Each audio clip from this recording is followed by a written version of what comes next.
Hello and welcome. You're watching NDTV. I'm Maha Siddiqui. The big story that we're getting at the moment, just coming in, that FIFA has lifted the ban on the All India Football Federation. This comes after FIFA was reassured now that about the third-party intervention which they had earlier referred to. Now the FIFA says that the decision was taken after it received confirmation that the mandate of the Committee of Administrators that was set up to assumed the powers of the AIFF Executive Committee had been terminated and that the AIFF administration had regained full control of AIFF's daily affairs.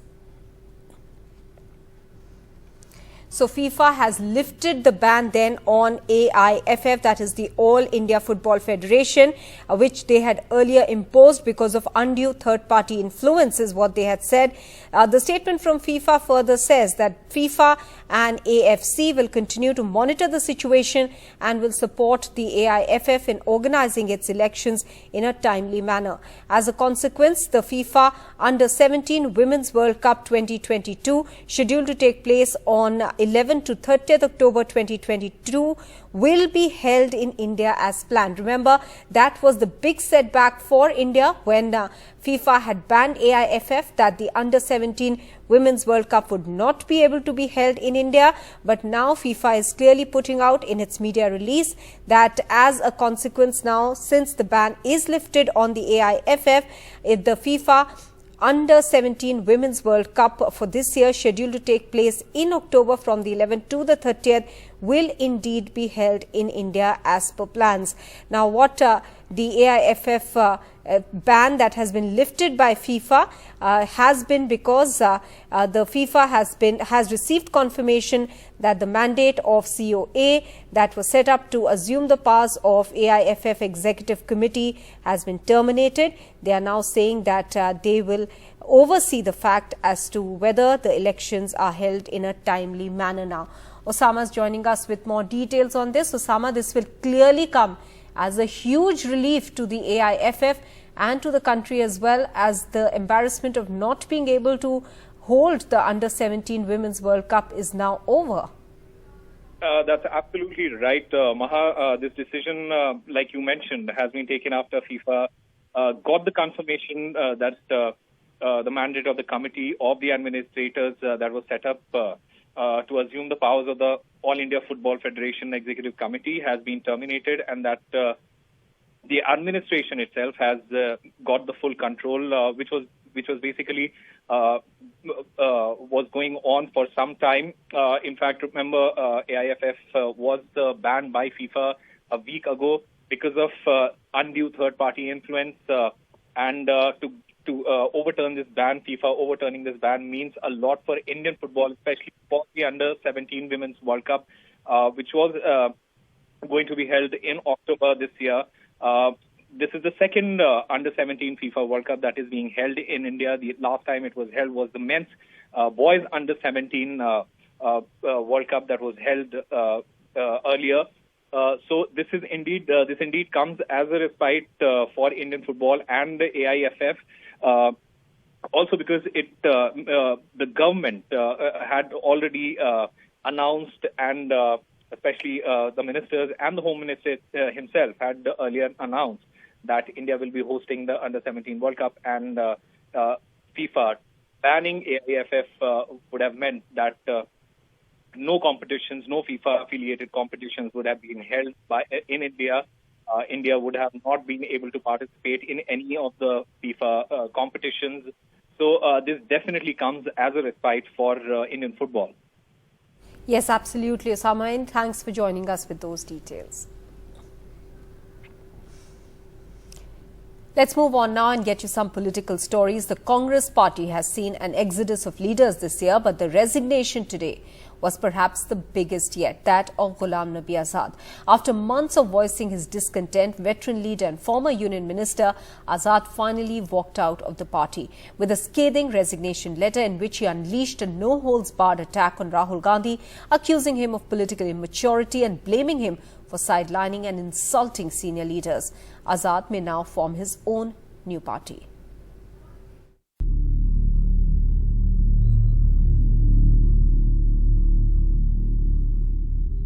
Is Congress stalwart Ghulam Nabi Azad's exit the most damaging exit so far in the Congress exodus of leaders young and old? In the party since the 1970s, a minister in all Congress governments since Indira Gandhi, and in the Congress Working Committee for nearly 40 years, he minced no words today in his exit letter, reserving his bitterest attack for the Congress's reluctant president-in-waiting, Rahul Gandhi. Attacking Rahul's political immaturity, he writes, "One of the most glaring examples of this immaturity was the tearing up of a government ordinance in full glare of the media. This childish behavior completely subverted the authority of the Prime Minister and the Government of India.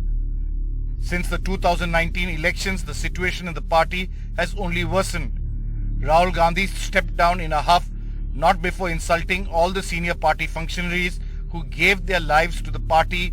In a meeting of the Extended Working Committee, you took over as an interim president. A remote control model that demolished the institutional integrity of the UPA government now got applied to the Indian National Congress. While you are just a nominal figurehead, all the important decisions were being taken by Shri Rahul Gandhi, or rather worse, his security guards and personal assistants. At the national level, we have conceded the political space available to us to the BJP, and at the state level, space to regional parties. The leadership in the past 8 years has tried to foist a non-serious individual at the helm of the party.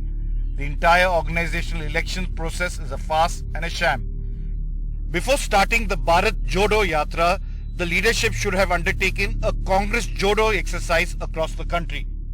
Some of my other colleagues and I will now persevere to perpetuate the ideals for which we have dedicated our entire adult lives outside the formal fold of the Indian National Congress. For the Congress, the retaliation playbook was as per form. Attack Ghulam Nabi Azad for being modified and link it to his not getting a Rajya Sabha extension, and point out to the warmth between the Prime Minister and him during his farewell speech. जैसे अपने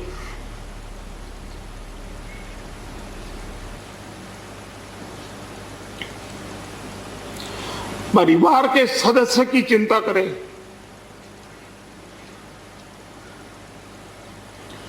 वैसी चिंता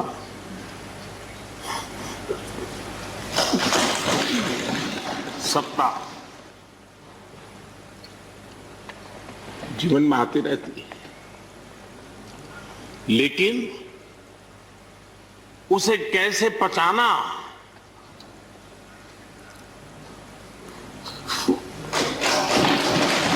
जब वो मोदी जी खुद ही वो आंखों से पानी निकाल रहे थे, उस वक्त मैं यही समझा कि भाई इतना वो अपना दुख प्रकट कर रहे हैं, क्या बात है। अभी तो मैं खुद सदमे में हूँ। एक ऐसा 42 साल का जिसको सब कुछ मिला जिंदगी के अंदर, 42 साल ही बगैर पद के नहीं रहे हो व्यक्ति। It's most unfortunate, most regrettable that at this point of time we have had to read this letter. The problem is in the Congress party is that everybody knows that Rahul Gandhi is an immature, whimsical and unpredictable leader. Congress President or Srimati Sonia Gandhi is not taking care of the party. Ghulam Nabi Azad is all set to form a regional outfit and contest the next elections in Jammu and Kashmir next year. For the Congress, the timing couldn't have been worse, with the Gandhis abroad and a reluctant Rahul Gandhi to take over the Congress president. The big question is, who will it be next? With camera person Xavier Thomas and Sanjay Kaushik, Sunil Prabhu, NDTV. Let's quickly listen in now to the reactions as far as Hemant Soren is concerned, because it almost appears now that he is set to go. This is because the EC has recommended to the governor that he should be disqualified over a mining lease that he had given to himself while being chief minister. With Soren, his council of ministers will also have to resign. Election Commission, after a detailed hearing, even after hearing the side of Hemant Soren, has given its opinion to the governor, wherein our sources say that the Election Commission has given its opinion for the disqualification of Hemant Soren because he has violated Section 9A of the Representation of People Act, whereby he allotted or he awarded a mining lease to himself, and that was the ground based on which the Election Commission has given its opinion. And what our sources are saying is that governor is still examining the opinion of the Election Commission, and very soon the governor will be notifying the opinion of Election Commission. The moment the governor notifies the opinion of the Election Commission with his order, then that means that Hemant Soren has to step down as the Chief Minister because he is disqualified as an MLA. The moment the Chief Minister steps down, the Council of Ministers also steps down. But what is interesting here is that the Election Commission, according to our sources in the Election Commission, Hemant Soren is not debarred from contesting any election. That means even after stepping down as Chief Minister, he can again be sworn in as Chief Minister with the support of majority of MLAs, and then he has to get re-elected within 6 months. Meanwhile, Delhi Chief Minister Arvind Kejriwal has likened the successive toppling of state governments to the work of a serial killer. In his address to the MLAs at a special session of the Delhi Assembly, the Aam Aadmi Party government will bring a confidence motion in the Delhi Assembly on Monday. Sources say Kejriwal has also alleged that the recent raids by probe agencies against Delhi ministers are linked to the polls in Gujarat. शहर में एक serial killer आया हुआ है जो एक के बाद मर्डर करता जा रहा है, एक के बाद एक मर्डर करता जा रहा है। जनता सरकार चुनती है, ये सरकार गिरा देते हैं। 6300 करोड़ रुपए इन्होंने ऑपरेशन लोटस में खर्च किए, ये पैसा कहां से आया? ये जितनी जीएसटी, ये जितना महंगाई हो रही है, इतना जीएसटी लगा दिया इन लोगों ने, ये सारा पैसा कहां जा रहा है? ये सारा पैसा दो चीजों में जा रहा है। एक अपने अरबपति दोस्तों के कर्जे माफ करते हैं और दूसरे ये एमएलए खरीदते हैं। 15 अगस्त को लाल किले पे खड़े होकर उन्होंने कहा पूरे देश को कि मैं भ्रष्टाचार की लड़ाई लड़ रहा हूं, देशवासियों मुझे आपका साथ चाहिए। ये कहते हैं हम भ्रष्टाचार के खिलाफ लड़ाई लड़ रहे हैं, जितने भ्रष्टाचारी हैं उनके खिलाफ कर रहे हैं। ये लड़ाई भ्रष्टाचार के खिलाफ नहीं है, ये लड़ाई एक आदमी के स्वार्थ की लड़ाई है, एक आदमी की सत्ता की हवस की लड़ाई है। Delhi Chief Minister's big offensive against the BJP in a special assembly session, confidence motion लाना चाहता हूं, where he announced they would move a confidence motion on Monday to assure the people of Delhi that their MLAs will not sell the trust of voters for money. The special assembly session started with Aam Aadmi Party MLAs raising slogans in the assembly accusing the BJP of offering 20 crore rupees each to AAP MLAs to break away from the party. The BJP later raised their slogans alleging Aam Aadmi Party government in Delhi of betraying the people. After they were marshalled out of the assembly, BJP MLAs protested at the Gandhis statue in Delhi Assembly. हमारी मांग है कि मनीष सिसोदिया को बर्खास्त करना चाहिए। विपक्ष को जबरन सदन से बाहर निकाला गया क्योंकि हम भ्रष्टाचार पर चर्चा चाहते थे। Amid the escalating politics in the national capital over the alleged irregularities in implementation of the excise policy and the allegations of Operation Lotus, the Aam Aadmi Party is all set to table a motion of confidence in the Delhi Assembly on 29th of August. And while the Aam Aadmi Party will try to attack the Bharatiya Janata Party for allegedly trying to poach their MLAs, the Bharatiya Janata Party will try its level best to bring back the focus on the alleged irregularities and the CBI probe in the implementation of the new excise policy. With camera person Sushil Rathi, I'm Akshay Dongre for NDTV.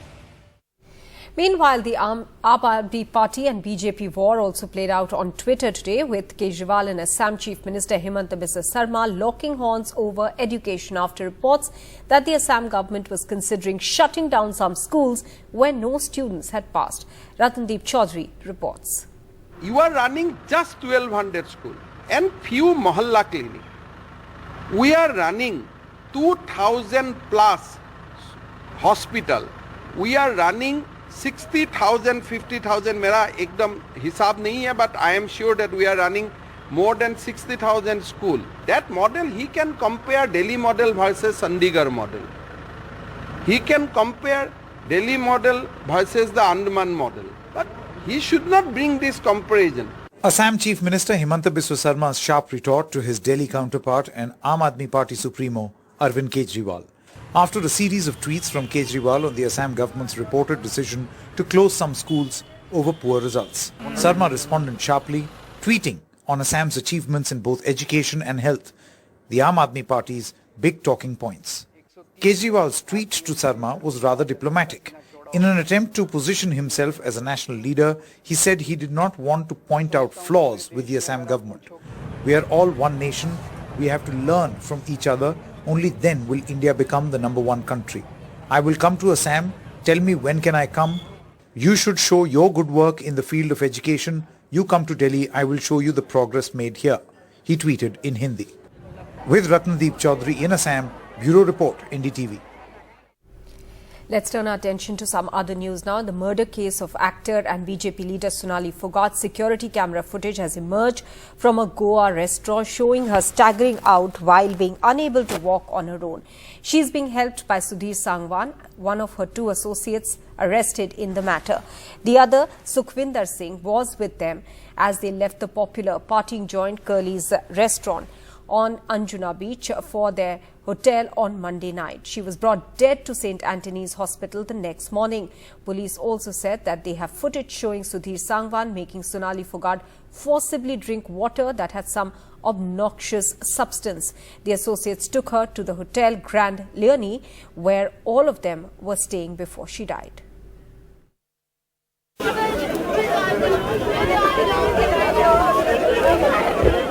An inconsolable daughter saying farewell as actor and Haryana BJP leader Sonali Phogat was cremated.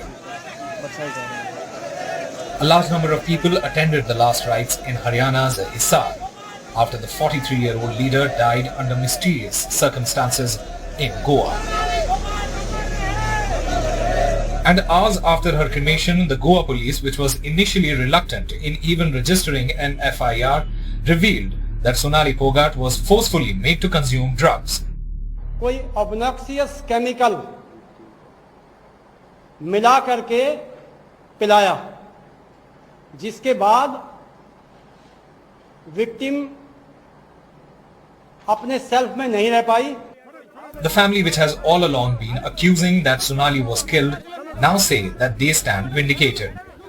हमने भी पता किया था अपने level पे, तभी हम उसी बात पे 2 दिन तक अड़े रहे कि इसके खिलाफ कार्रवाई हो, पहले FIR दर्ज हो, फिर हम पोस्टमार्टम करवाएं, फिर बॉडी के अंदर जैसे जैसे वो डिसोल्व होता चला जाएगा जो भी नशीला पदार्थ था, इसलिए हमने फिर बॉडी का पोस्टमार्टम करवाना जरूरी समझा. Some BJP leaders are now supporting the family's demand for a CBI probe in the case.